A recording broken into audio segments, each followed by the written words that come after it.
Bonjour à tous, nous sommes toujours sur le salon Financium organisé par la DFCG. J'ai le plaisir d'être avec une intervenante sur une prochaine conférence sur une thématique très intéressante. On a vu tout à l'heure Jean-Claude Laroche du SIGREF, Big Data et Intelligence Artificielle, le futur de la croissance. Et cette fois-ci, je suis avec Ebru Cornet-Honner, qui est CFO de Microsoft France. On va dire que vous êtes plutôt bien placé pour parler du sujet. Merci beaucoup d'être parmi nous. Merci beaucoup. Alors, racontez-nous un peu en avant-première, puisque la conférence a lieu dans 1 heure à peu près maintenant. Oui. Je vais en profiter pour essayer d'attraper quelques petits morceaux choisis de cette conférence avant même qu'elle ait lieu. Quels sont selon vous les sujets les plus importants à aborder justement sur cette thématique-là? Et puis, on se le disait juste avant de lancer cette interview, c'est que Microsoft en fait travaille depuis bien longtemps là-dessus. On a l'impression que c'est un sujet très nouveau, l'IA, peut-être pas très bien exploité, alors que finalement, des structures comme Microsoft travaillent dessus depuis des années et ont déjà développé des applicatifs concrets, efficaces. Racontez-moi un peu.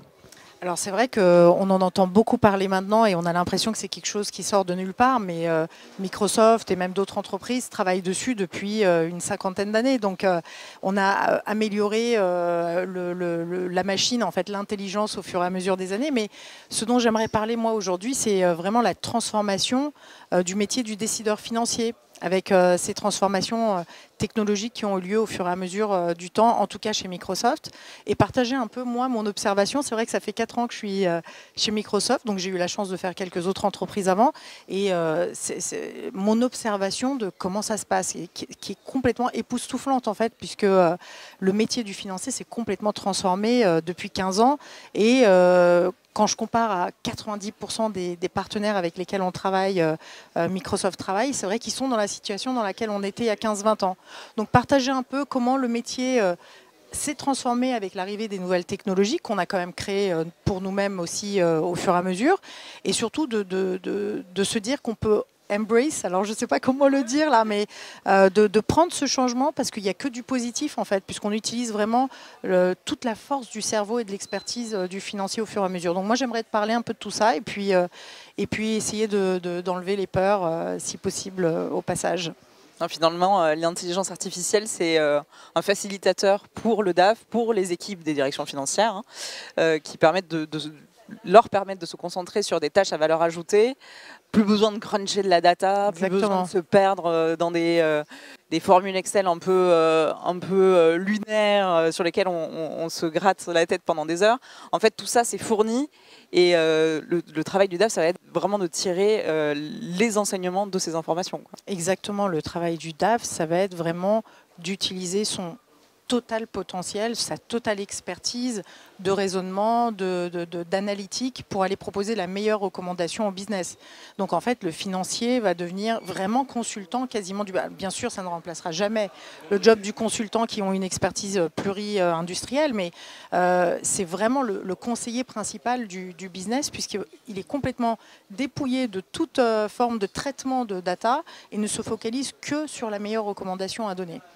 Et ça travaille aussi à l'évolution du DAF qui a vraiment pris une ampleur, mais je trouve énorme au cours de ces dernières années au sein des directions générales.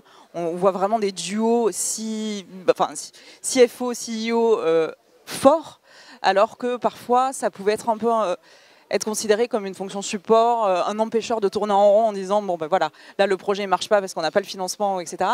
Là c'est vraiment un facilitateur de business et c'est vraiment le stratège au sein de la société qui va permettre d'insuffler l'avenir, foncer pour le business model finalement. Exactement, parce que la chance du CFO et des financiers, c'est qu'ils ne sont pas dans le business. Donc ils ont le recul. Donc ils peuvent regarder de façon assez distante la performance et se dire mais est-ce qu'on est en train de faire la bonne chose? Est-ce que je mets mes euros ou mes dollars aux bons endroits et qui va me ramener le plus de bénéfices possible?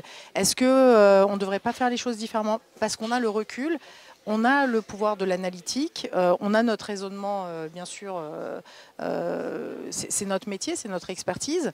Et du coup, d'avoir ce recul permet d'avoir la bonne distance et donc d'amener une valeur que finalement, dans le passé, on n'avait même plus le temps d'amener, en fait, puisqu'on était complètement en train de juste reconstituer des chiffres.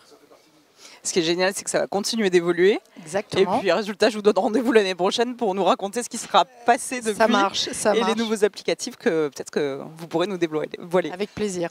Merci beaucoup pour Merci votre participation. À très bientôt. À bientôt.